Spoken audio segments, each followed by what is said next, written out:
All right, so check out this air duster that has one really game-changing feature on it. But let's have a look at the duster itself. You power this thing on the back, just hold it down. You have light indicators kind of telling you that it's on, and the battery status as well. Then you hold down the trigger, and it goes very, very fast. You have different nozzle attachments depending on the kind of like airflow you want to come out of this. You just pop them on and twist them in place to lock. You have like a skinnier one for keyboards, a more tube-shaped one for a more focused blow. You have one with a little brush on the end so that you can get some of that more stubborn debris off. So perfect for any kind of professional fields, whether it's just your computers or even like your lenses for your camera. It fits in your hand perfectly. I love like the angle that it comes out and the trigger.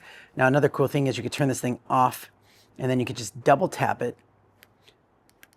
And then it has continuous airflow and you can just press the trigger to change to different gears there. But the game-changing feature is it has a quarter thread on the bottom. So you can attach this to like a selfie pole or something. If you want to like get the dust off the fan that's really high up, you can just attach it to that selfie pole and clean that. You can get that airflow when it's continuously going. Or maybe like hard to reach spots that are like, you know, behind the refrigerator or something. Yeah, that'll work. It's so cool. It just fits really nicely in your hand and it has a very powerful output of air. So it works great. It has a good battery life on it as well, and charges with USB-C, and it does come with that cable. Highly recommend this thing. It's great, and thanks for watching.